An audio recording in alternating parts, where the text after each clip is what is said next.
Good morning. Math के पहले paper में हमने बता दिया था कि कौन कौन से पेपर में आपके मैथ के सवाल आ सकते हैं, उस टाइप के आ सकते हैं। तो मैंने पहले पेपर में तो कुछ बताया था, लेकिन कुछ बाकी रह गया था क्योंकि वीडियो लंबा हो जाता है, इसलिए मैंने इसका 2 पार्ट कर दिया। तो दूसरा पार्ट में भी देखते हैं क्या क्या सवाल आते हैं। तो मैंने निर्देशांक ज्यामिति तक तो बता दिया था।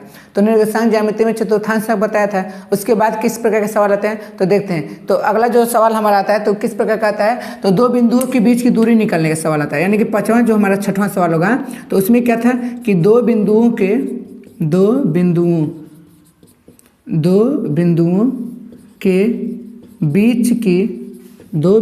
बीच की दूरी ज्ञात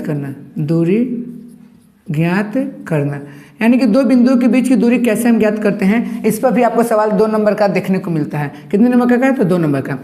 इस सब पेपर में आते हैं हमेशा। अगर मैं जो सवाल बता रहा हूँ वो आए चाहे ना आए, लेकिन इस टाइप के सवाल जरूर आते हैं। तो देखिए कि 2 बिंदुओं के बीच की दूरी जब ज्ञात करने का आता है तो इसका फार्मूला क्या होता है। इसका फार्मूला होता है, देखिए बीच बराबर डी बराबर क्या होता है, देखिए डी से डिस्टेंस का होता है। डिस्टेंस माने होता है दूरी, इसलिए इसे डी से प्रदर्शित करते हैं। तो डी बराबर होता है, क्या होता है देखिए, x2 माइनस x1 का whole square plus y2 minus y1 का होल स्क्वायर। ये टोटली कर्डिंग होता है। ये हमारा क्या होता है, ये फार्मूला होता है। ये हमारा क्या होता है, फार्मूला होता है। और इसी फार्मूला पर क्या होता है, सवाल लगाने के लिए था।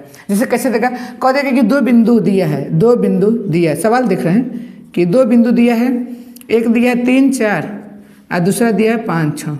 कह दिया कि 3, 4, 5, 6 के बीच की क्या निकालना है, के बीच की दूरी ज्ञात करिए। बीच की दूरी ज्ञात कीजिए। देखिए कैसे ज्ञात करते हैं। देखिए कह देगा कि 2 बिंदुओं 3, 4 और 5, 6 के बीच की क्या करना है, हमको दूरी ज्ञात करना है। तो दे दीजिए, जो बिंदु दिया होता है ना उसे हम पहले x मानते हैं, y मानते हैं। तो क्या मानते हैं, ये देखिए हमारा पहला है तो इसे मान लेते हैं x1, इसको क्या मानेंगे y1, और इसको x2 और y2। आप भी इसी तरह मानिएगा, जो 2 बिंदु दिया रहेगा ना तो पहले बिंदु को x1 y1 मानिएगा और दूसरे बिंदु को x2 y2 मानिएगा। ये हमेशा एनी टाइम।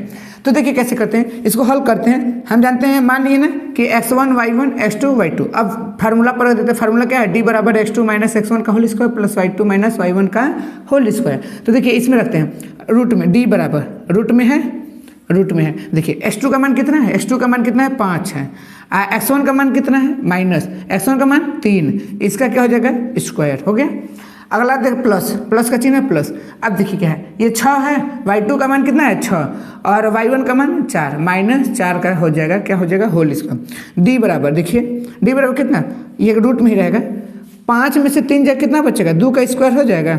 आप प्लस 6 में से 4 जाएगा कितना होगा, तो 2 का स्क्वायर हो जाएगा। अब देखिए क्या हो जाएगा, डी बराबर, इधर कर देते हैं डी बराबर 2 का स्क्वायर जब करेंगे तो कितना आएगा, रूट में 4। आप प्लस इस 2 का स्क्वायर करेंगे तो 4, यानी कि d बराबर 4 प्लस 4 बराबर कितना होता है, रूट में 8। अब जब जी की रूट से बाहर d को निकालते हैं, देखिए ये भी आंसर हमारा सही है। यानी कि d बराबर इतना इकाई इसको कहते हैं, रूट 8 इकाई, या इसे मात्रक भी कहते हैं। कोई भी करेंगे कोई दिक्कत नहीं है। या तो d बराबर करड़ी में 8 इकाई या मात्रक लिखिए, ये भी सही है। लेकिन उसे देखिए, आप अगर और अच्छा लिखना चाहते हो तो इसे लिख देंगे d बराबर 2 करड़ी में 2 इकाई या मात्रक। ये भी हमारा क्या हो जाएगा, आंसर। ये अच्छा से लिखने के लिए, नहीं तो ये भी सही है, d बराबर करड़ी में 8 भी सही है, कोई दिक्कत नहीं है। लेकिन उसे अच्छा से लिखने के लिए क्या करते हैं, तो d बराबर 2 करड़ी में 2 लिख देते हैं। तो ये हमारा क्या हो जाता है, आंसर। तो देखिए 2 बिंदुओं के बीच की दूरी निकालने का ये सवाल था, और इस तरह से आपको सवाल देखने को मिलेगा। तो ये हो गया। अगला देखते हैं। अगला है कि रेखाखंड का अंतर्विभाजन और दूसरा होता है रेखाखंड का वायविभाजन। ये निर्देशांक ज्यामिति में कई सवाल आता है। जब भी ऐसा सवाल पूछता है तो 6 नंबर पूछता है। तो इसको भी देख लेते हैं किस प्रकार का होता है। तो रेखाखंड का पहले अंतर्विभाजन देखते हैं क्या होता है। तो पहले मेरा क्या होगा, रेखाखंड का अंतर्विभाजन क्या होता है, अंतर्विभाजन का सूत्र, देखिए क्या होता है, पहले इसको देख लेंगे फिर उसको बाह्य विभाजन देखेंगे। तो अंतर विभाजन का सूत्र क्या होता है, देखिए क्या होता है, रेखाखंड का अंतर विभाजन में क्या दिया रहता है, तो हमको दो बिंदु दिया रहेगा। क्या दिया रहेगा, देखिए दो बिंदु देगा, कितना देगा, दो ठो बिंदु देगा, और क्या देगा, अनुपात देता है। क्या देता है, अनुपात दिया रहता है, यानी कि दो को संख्या रहता है, दोनों संख्या में क्या दिया रहता है, अनुपात। दो ठो बिंदु दो ठो अनुपात दिया रहेगा। तो देखिए कैसे करते हैं, मान लेते हैं दो बिंदु क्या हो गया, तो इसका फार्मूला लिख लेते हैं। देखिए फार्मूला क्या होता है, x1 और m2।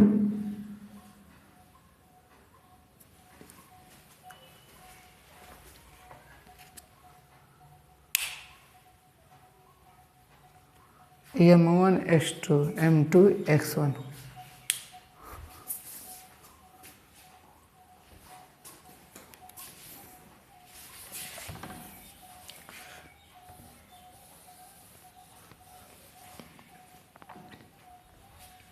तो देखते हैं उसका फार्मूला क्या होता है। फार्मूला होता है कि एक्स वाई बराबर क्या हो जाएगा, देखिए m1 x2 plus m2 x1 आ बटा के m1 प्लस m2 कामा m1 y2 plus m2 y1 आ बटा के m1 प्लस m2। ये हमारा क्या होता है, फार्मूला होता है। किसका होता है, तो फार्मूला ये होता है रेखाखंड का अंतर विभाजन का। ये फार्मूला होता है रेखाखंड का अंतर विभाजन का। सूत्र कोई पूछेगा तो इस पर जब सवाल आएगा तो आप इसी सूत्र पर लगाएंगे कि मान लेते हैं आर एक्स वाई बराबर m1 x2 plus m2 x1 बटा के m1 प्लस m2 और m1 y2 plus m2 y1 बटा के m1 प्लस m2। देखिए इसमें एक्स और वाई तो आप जानते हैं कि ये क्या होते हैं, बिंदु होते हैं। तो दोनों बिंदु दिया रहेगा, दो ठो बिंदु दिया रहेगा। तो जैसे मान लेते हैं इस पर दिया है कि 3 6 और 4 5 और दे दिया कि दो अनुपात दे दिया, 3 संबंधित 2 का ये अनुपात दे दिया, यानी कह दिया कि दो बिंदु दे दिया और इसका अनुपात दे दिया, अनुपात की संख्या दे दी और कह दी कि इसका रेखाखंड का अंतर विभाजन का सूत्र द्वारा इस विधि को हल करिए या रेखाखंड का अंतर विभाजन निकालिए। तो कैसे निकालते हैं, देखिए हम बताएंगे कि दो बिंदु जब दिया रहेगा तो इसका क्या करते हैं। अभी बताएं कि x1 और y1, ये क्या हो जाएगा x2, ये क्या हो जाएगा y2। लेकिन जो अनुपात होता है इसे मानते हैं m1 और m2। अनुपात को हमेशा क्या मानते हैं, m1 m2 से, अनुपात को m1 m2 से। और जो बिंदु है उसको तो आप जानते हैं x1 y1 x2 y2, जितना बिंदु रहेगा उस तरह से। लेकिन हमेशा दुए को बिंदु दिया रहेगा आपको। तो बिंदु को किससे करेंगे, x1 y1 से और दूसरा को x2 y2 से। लेकिन जो अनुपात रहेगा उससे क्या करेंगे, तो m1 m2 से, m1 m2 से। तो इस फार्मूला पर आप जब लगाएंगे ना कोई भी सवाल तो बहुत आसानी से लगेगा। तो देखिए 6 3 और 5 4 को मिलाने वाली रेखाखंड को 3 संबंधित 2 के अनुपात में अंतर विभाजित करने वाली बिंदु के निर्देशांक ज्ञात करिए। तो अंतर विभाजित लिखा है ना, तो अंतर विभाजित का इधर हम सूत्र लिख लेते क्या होता है कि आर एक्स वाई छोटा में लिख देते हैं। आर एक्स वाई बराबर क्या होता है m1 x2 plus m2 x1 आ बटा में m1 प्लस m2, इधर m1 y2 plus m2 y1 आ बटा में m1 प्लस m2। ये फार्मूला हमारा है। तो ये फार्मूला पर हम इस सवाल को हल करते हैं। देखिए क्या है कि कहा है कि 6 3 और 5 4 यानी कि दोनों बिंदु हो गए। तो इस बिंदु को लिख देते हैं, यानी कि हल करते हैं इसे कि इसको लिखते हैं 6 3 और क्या है 5 4 है, यानी कि ये दो बिंदु हो गए। तो हम बताएं कैसे मानते हैं, तो x1 y1 ये x2 y2 और क्या दिया है कि रेखाखंड में मिलाने वाली 3 संबंधित 2 यानी कि 3 संबंधित 2 को अनुपात कहते हैं। और अभी बताएं कि अनुपात को m1 और m2 से क्या करते हैं, प्रदर्शित करते हैं। यही बताया ना, तो यही है। तो देखिए अब इसको फार्मूला पर हल करते हैं। देखिए यहाँ पर क्या m1 x2, m1 का मान 3, x2 का मान कितना है 5 है, अच्छा प्लस m2 x1, m2 का मान 2, x1 का मान 6 आ बटा में m1 प्लस m2 यानी कि 3 प्लस 2। इतना समझ में है। अगला मतलब कामा। अब m1 y2, m1 का मान 3, y2 का मान 4 प्लस फिर क्या m2 y1, m2 का मान 2, y2 का मान 3 है आ बटा में m1 प्लस m2 यानी कि 3 प्लस 2, 3 प्लस 2, 3 प्लस 2। इतना हो गया, समझ में आ रहा है। तो इसे लिखते हैं आर एक्स वाई बराबर। तो अब देखिए 5 3 होता है 15 प्लस 6 दूना के 12 आ 3 2 5, अच्छा 4 3 हो गया, 4 4 3 12 प्लस 3 दूना के 6 आ बटा में 3 2 5 अच्छा इसको देखिए तो जोड़ देते 15 12 जोड़ेंगे तो कितना होगा 27 हो जाएगा 27 अब बटा में 5 ऐसे 12 6 18 बटा के 5 यानी कि 27 बटा के 5 18 बटा के 5 यानी कि जो हमारा बिंदु का निर्देशांक है यानी कि आर एक्स वाई का जो मान होगा वो क्या हो जाएगा 27 बटा के 5 और 18 बटा के 5 यानी कि s का मान 27 बटा के 5 y का मान 18 बटा के 5 ये क्या हो जाएगा हमारा अंत विभाजन यानी कि रेखाखंड का अंत विभाजन के द्वारा बिंदु के निर्देशांक ज्ञात करना। तो हम क्या करेंगे जब अंत विभाजन का देगा तो हम इस तरह से करेंगे और ध्यान दीजिएगा कि इस तरह से आपको 4 नंबर का 5 नंबर का सवाल देखने को मिलता है पेपर में। तो देता है तो बहुत सिंपल होता है कि ये फार्मूला आपको याद होना चाहिए और इस फार्मूला के आधार पर आप इस सवाल को हल कर सकते हैं। अगला रेखाखंड का अंतर विभाजन देख लिए। अब देखते हैं कि रेखाखंड का बाह्य विभाजन के द्वारा कैसे हम बिंदु के निर्देशांक ज्ञात कर सकते हैं। तो अब ये देखते हैं तो कैसे करते हैं यानी कि अब करेंगे रेखाखंड का बाह्य विभाजन। इसका बस आपको फार्मूला बताएं कुछ नहीं है, जहाँ जहाँ प्लस लिखे थे अंतर विभाजन में जहाँ जहाँ प्लस था बस वहीं पर माइनस करना है। और सवालिया उसी तरह से सवाल जितने भी हैं उसी तरह से लेंगे, लेकिन बट क्या करेंगे बस वहाँ पर क्या करेंगे प्लस था तो इसमें क्या करेंगे माइनस करेंगे। देखिए बाह्य विभाजन का सूत्र देख लीजिए, बस बाह्य विभाजन का सूत्र कैसे करेंगे तो क्या हो जाएगा आर एक्स वाई बराबर क्या हो जाएगा m1 x2 minus m2 x1 अब बटा के m1 माइनस m2 और क्या हो जाएगा m1 y2 minus m2 y1 बटा के m1 माइनस m2। ये किसका फार्मूला है? ये फार्मूला हमारा है बाह्य विभाजन का। किसका है? तो बाह्य विभाजन रेखाखंड का बाह्य विभाजन का जब भी पूछेगा तो हम इस फार्मूला पर करेंगे। किस पर?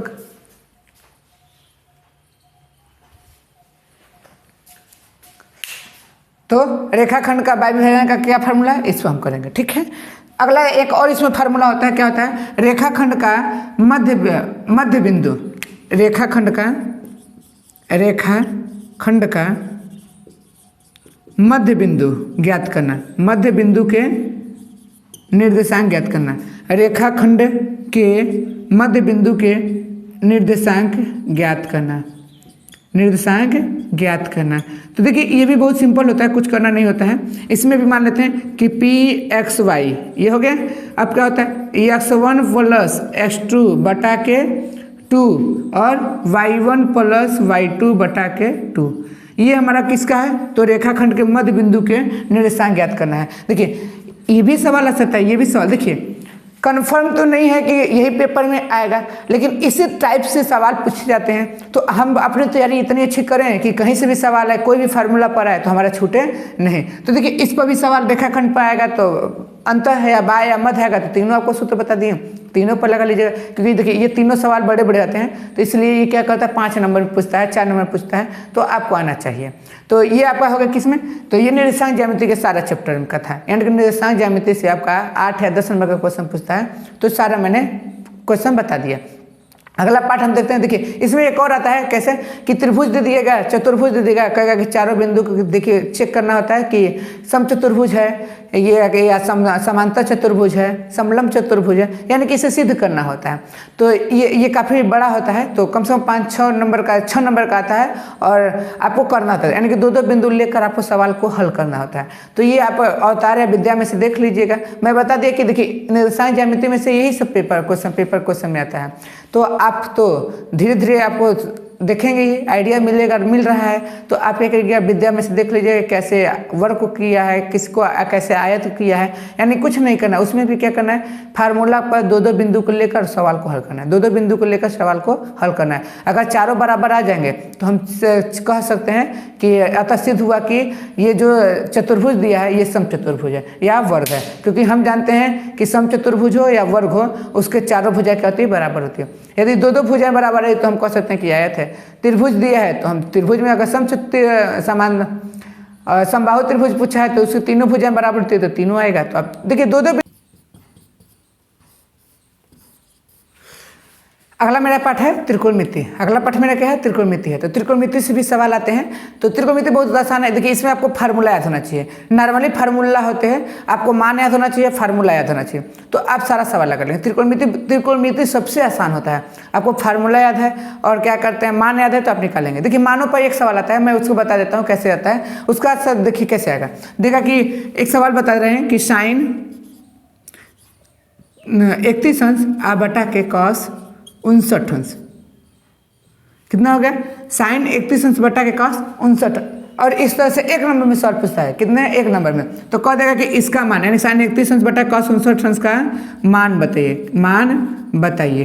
तो ये एक नंबर में आपको से पूछेगा, पूछता भी है और पूछेगा भी, शायद हो सके तो देखिए इसको जब करना होगा तो हम कैसे करते हैं। तो इसके बाद बहुत करने का तरीका आसान होता है, क्योंकि देखिए हम जानते हैं, देखिए इसमें भी चतुर्थांश होता है, इसमें भी क्या होता है, चतुर्थांश होता है। तो चतुर्थांश जो होता है ना, तो कैसे करते हैं, देखिए तो देखिए क्या होता है कि इसे लिखेंगे साइन, चाहे देखिए इसको बदल दीजिए चाहे इसको बदल दीजिए, किसी को भी बदल दीजिए, कोई प्रॉब्लम नहीं है। देखिए ये साइन है तो इसे लिख सकते हैं 90 माइनस, अब देखिए 90 अंश माइनस है 31 अंश है ना, तो हम 90 में से कितना घटाएंगे कि 31 आएगा। 90 में से कितना घटाएंगे कि 31 आएगा। तो साइन 90 में से अगर हम 59 को क्या करते हैं, घटाते हैं, 59 अंश को घटाएंगे तो कितना, 31 अंश आ जाएगा ना।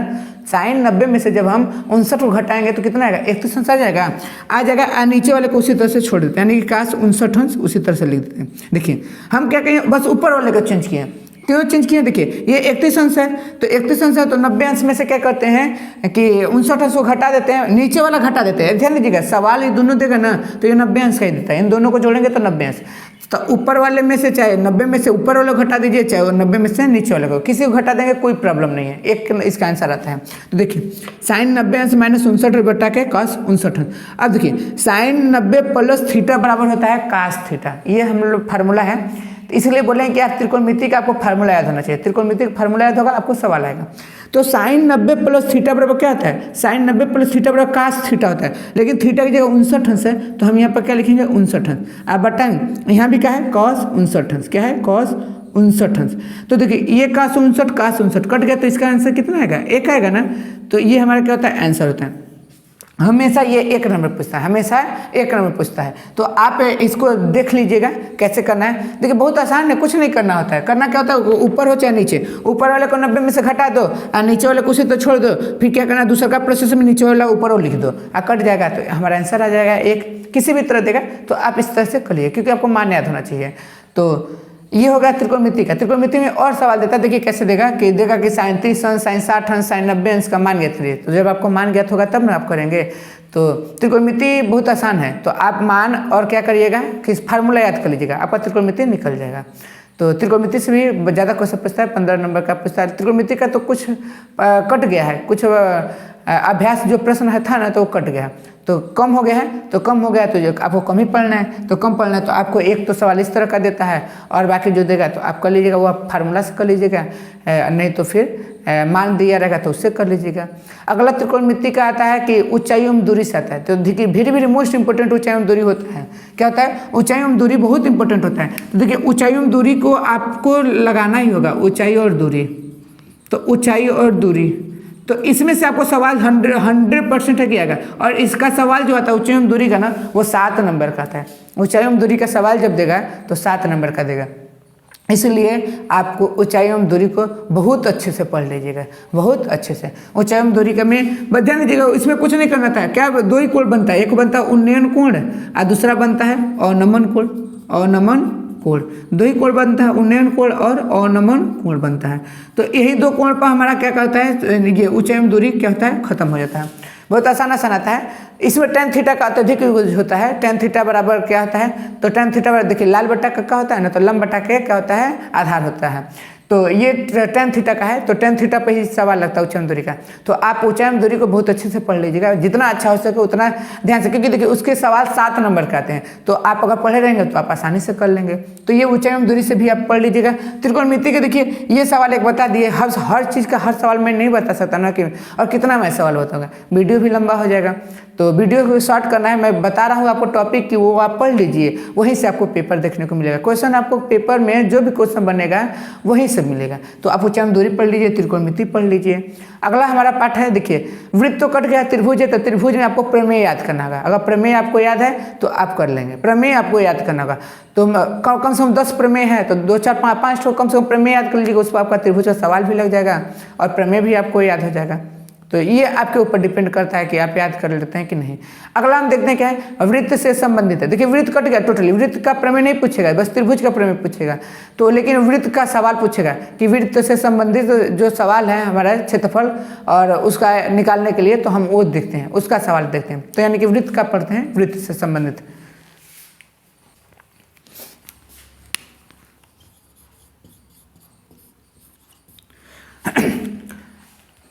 अगला मेरा है वृत्त। बताएं कि वृत्त पढ़ेंगे अब, तो वृत्त में से संबंधित क्षेत्रफल जो भी सवाल है, तो वृत्त देख लेते हैं। नॉर्मली इसको आपको बता देते हैं, आप इस यहाँ से भी क्वेश्चन पूछता है, 1-2 नंबर का क्वेश्चन यहाँ से भी पूछ देता है कभी कभी। तो देखिए कैसे पूछेगा। देखिए वृत्त क्या होता है, वृत्त हमको बनाते हैं। देखिए ये हमारा क्या होगा, वृत्त हो गया। वृत्त का एक केंद्र होता है, वृत्त का एक केंद्र हो गया, केंद्र हो गया। तो केंद्र से यदि देखिए ये जो हम लाइन खींचे हैं ना, ये जो लाइन खींचे हैं, इस लाइन को कहते हैं परिधि। इस लाइन को क्या कहते हैं, परिधि। क्या कहते हैं, परिधि कहते हैं। और इस बीच वाले के बिंदु क्या कहते हैं, तो इस बीच वाले बिंदु क्या कहते हैं, केंद्र कहते हैं, यानी कि सेंटर कहते हैं। कि मतलब इसी के बिंदु से इस गोले का निर्माण हुआ है, यानी कि इस वृत्त का निर्माण हुआ है। तो इस केंद्र से अगर परिधि के एक तरफ हम क्या करते हैं, लाइन ले जाते हैं और टच करा देते हैं, तो इस लाइन को क्या कहते हैं, यानी कि इस बिंदु को, यानी कि यहाँ से यहाँ तक, यानी कि केंद्र से परिधि के एक तरफ खींची गई रेखा को क्या कहते हैं, तो त्रिज्या कहते हैं। क्या कहते हैं, त्रिज्या कहते हैं। यानी कि केंद्र से परिधि पर खींची गई रेखा क्या कहलाती है, तो त्रिज्या कहलाती है। इसे आर से डिनोट करते हैं। किससे, आर से डिनोट करते हैं। अब ध्यान दीजिए, अगर यही त्रिज्या को हम क्या करते हैं, ये एक ही तरफ है ना, लेकिन हम क्या करते हैं, हमें एक तरफ नहीं रखना, हमें इसे क्या करना है, दोनों तरफ ला देना है। यानी कि एक तरफ तो खींचा ही गया था, लेकिन फिर से हम उसको इस तरह से ला दिए। तो अब देखिए ये दोनों एक तरफ नहीं है, दोनों तरफ है, यानी कि केंद्र से दो तरफ, यानी कि सीधे चली जा रही है। तो जब ये दोनों चली जाती है, एक सीधी रेखा का केंद्र से दो परिधि के दोनों साइड को टच करती है, तो उसको हम कहते हैं व्यास कहते हैं। क्या कहते हैं, व्यास कहते हैं। इसे डी से प्रदर्शित करते हैं। व्यास किसे कहते हैं, कि केंद्र से होकर जानने वाली और परिधि को दोनों तरफ टच करने वाली सीधी रेखा को क्या कहते हैं, व्यास कहते हैं। और त्रिज्या, केंद्र से परिधि के एक तरफ जाने वाली रेखा को त्रिज्या कहते हैं। तो केंद्र से ये सब जा रही हैं, लेकिन एक और इसमें रेखा होती है जो कि क्या केंद्र से वो नहीं जाती है, वो साइड से चली जाती है। देखिए ये साइड से चली गई, ये इससे केंद्र से कोई मतलब नहीं। देखिए ये चली गई, ये हो गई। तो यानी कि इसे केंद्र से कोई मतलब नहीं था। ये परिधि के दोनों तरफ क्या करती है, टच कर लेती है, लेकिन केंद्र से नहीं जाती है। तो जो परिधि के दोनों साइड को टच कर लेती है और वो केंद्र से नहीं जाती है, तो उसको कहते हैं जीवा कहते हैं। क्या कहते हैं, जीवा कहते हैं। क्या कहते हैं, जीवा। यानी कि इससे केंद्र से मतलब नहीं होता। और केंद्र से ये अगर होकर जाएगी, देखिए ये केंद्र से अगर होकर जाएगी, तो केंद्र से होकर जाएगी तो क्या कहलाएगी, व्यास कहलाएगी। और पूछता है कि सबसे बड़ी जीवा क्या होती है, तो हमारा क्या होता है, व्यास होता है। सबसे बड़ी जीवा व्यास होता है, क्योंकि ये केंद्र से होकर जाती है। तो केंद्र से जब होकर जाती है तो वो बड़ी होगी, क्योंकि वो बड़ा है। तो केंद्र से होकर जाने वाली इस जीवा को क्या कहते हैं, व्यास कहते हैं। तो ये नॉर्मल जानकारी थी। तो देखिए वृत्त का परिधि का फार्मूला क्या होता है। देखिए वृत्त का परिधि का फार्मूला, देखिए ये आपको याद होना चाहिए। वृत्त का परिधि का फार्मूला क्या होता है, और तो होता है 2πr। क्या होता है, 2πr। देखिए 2πr, देखिए पाई का मान होता है 22/7। कभी कभी 3.14 भी रखा जाता है। तो जिस हिसाब से रहेगा तो उस हिसाब से रखेंगे। तो वृत्त का परिधि का क्या फार्मूला होता है, तो 2πr, ये याद कर लीजिएगा। और क्या है, वृत्त का क्षेत्रफल है। क्या है, वृत्त का क्षेत्रफल। वृत्त का क्षेत्रफल, तो वृत्त का क्षेत्रफल क्या होता है, वृत्त का क्षेत्रफल बराबर क्या होता है, πr²। वृत्त का क्षेत्रफल फार्मूला क्या होता है, πr² होता है। देखिए कभी कभी क्या देता है हमें, ये आर, देखिए ये तो त्रिज्या है ना। देखिए आर क्या है, त्रिज्या भी बताए ना कि आर त्रिज्या है। कभी कभी त्रिज्या हमको देता नहीं है, व्यास दे देता है। तो व्यास दे देता है, यानी कि डी दे देता है। तो हमारा डी बराबर होता है, देखिए डी बराबर क्या होता है, तो डी बराबर होता है 2r। क्या होता है, 2r। यानी कि 2 आर मिलकर एगो डी का निर्माण करते हैं। यानी कि देखिए ये अगर यहाँ की दूरी 5 मीटर है, तो ये दूरी भी 5 मीटर होगी। तो देखिए ये सीधे एक इधर रखा गई तो ये 5 मीटर, ये इधर भी आ गई तो 5 मीटर। यानी कि दोनों की दूरी कितनी होगी, 10 मीटर होगी ना, दुगुना होगी ना। तो जब ये दोनों दूरी को टच कर लेता है और केंद्र से होकर जाता है, तो हम उसे क्या कहते हैं, व्यास कहते हैं ना। तो ये डी बराबर क्या हो जाएगा, 2r। यानी कि व्यास बराबर होता है 2 गुणित त्रिज्या। अगर इसी को त्रिज्या हमको ज्ञात करना होगा, यानी कि r बराबर ज्ञात करना होगा, तो d बराबर बटा के क्या हो जाएगा 2। यानी कि जो त्रिज्या होती है वह व्यास की आधी होती है। जो त्रिज्या होती है व्यास की आधी होती है। तो ये चार देखिए, ये दो फार्मूला इधर, यानी कि 1 2 फार्मूला और 2 फार्मूला इधर 1 2, यानी कि ये 4 फार्मूला आपको वृत्त में याद होना चाहिए। यानी कि अगर एक संपूर्ण वृत्त दिया है तो उसमें आपको ये फार्मूला पर, इसी पर सवाल लगाया जाएगा। बहुत आसान होता है, यानी कि ये 4 फार्मूला पर सवाल लगा सकते हैं। वृत्त का परिधि का फार्मूला क्या होता है 2 पाई आर, वृत्त का क्षेत्रफल का फार्मूला पाई आर स्क्वायर। देखिए व्यास दिया है तो 2r, अगर त्रिज्या दिया है तो अब व्यास भी पूछा है तो d/2। मैं एक सवाल बताता हूँ, एक सवाल में सब आ जाए, बता दे, उसी में कर लेंगे हल। तो करते हैं।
देखिए एक सवाल है कि यदि एक वृत्त की त्रिज्या 7 सेंटीमीटर है, यदि एक वृत्त की त्रिज्या कितनी है 7 सेंटीमीटर है, तो वृत्त की परिधि, व्यास तथा क्षेत्रफल ज्ञात करना है। यदि एक वृत्त की त्रिज्या 7 सेंटीमीटर है तो उसका हमको क्या क्या ज्ञात करना है, परिधि भी ज्ञात करना है, व्यास भी ज्ञात करना है और क्षेत्रफल भी ज्ञात करना है। तो हम एक ही सवाल में तीनों ज्ञात कर लेते हैं, तो बहुत सिंपल होता है। देखिए हमें क्या दिया, इसको हल करते हैं, कैसे करते हैं। तो दिया है कि एक वृत्त की त्रिज्या, तो वृत्त की त्रिज्या किससे डिनोट करते हैं, आर से डिनोट करते हैं ना।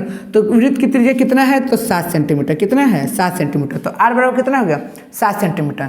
तो उसका क्या क्या ज्ञात करना है, हमें परिधि ज्ञात करना है, व्यास ज्ञात करना है और क्षेत्रफल। तो सबसे पहले परिधि का है तो परिधि ज्ञात करते हैं। देखिए परिधि ज्ञात करते हैं, तो हम जानते हैं वृत्त का परिधि का सूत्र क्या होता है, वृत्त का परिधि का सूत्र होता है 2 पाई आर, यही होता है ना 2 पाई आर। तो देखिए मान रख देते हैं 2, पाई का मान 22/7, आर का मान कितना दिया है, तो आर का मान दिया है 7। ये देखिए 7 से 7 कट गया, तो 22 दूना के 44 सेंटीमीटर हमारा क्या हो गया, वृत्त का परिधि। यानी कि वृत्त की परिधि जब पूछेगा तो 2 पाई आर से लगाएंगे तो कितना आएगा 44 सेंटीमीटर। ये हमारा क्या होगा, परिधि निकल गया।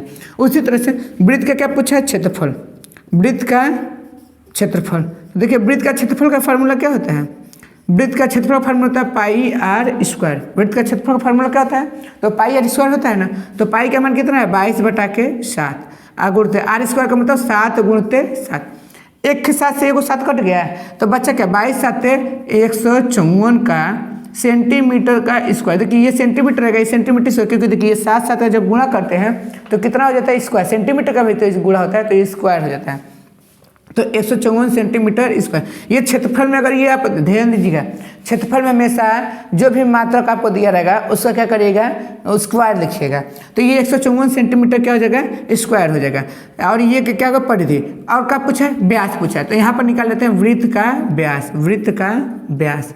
तो वृत्त का व्यास का फार्मूला क्या होता है, वृत्त का व्यास का फार्मूला होता है d बराबर 2r होता है, यही ना होता है। तो d दिया, d नहीं दिया है लेकिन r तो दिया है ना, 2 गुणे 7, यानी कि d बराबर 7 दूनी के 14 सेंटीमीटर। ये क्या हो गया, d निकल गया, ये क्या निकल गया, ये वृत्त का क्षेत्रफल निकल गया, ये क्या निकल गया, वृत्त का परिधि निकल गया। यानी कि ये 3 ठो आपको क्या क्या होगा, ये तीनों सवाल एक ही फार्मूला से बता दिए। तो इसमें देखिए, इसमें आपको अर्धवृत्त से भी सवाल देता है, तो अर्धवृत्त से देगा, चाप से सवाल देता है। तो मैं तो वृत्त का एक बता दिए, आप देख लीजिए फार्मूला अर्धवृत्त का और चाप का भी फार्मूला देख लीजिएगा। और क्योंकि इस पर भी सवाल पूछता है, देखिए अर्धवृत्त से सवाल पूछता है, तो अर्धवृत्त और चाप भी क्या करिएगा, देख लीजिएगा।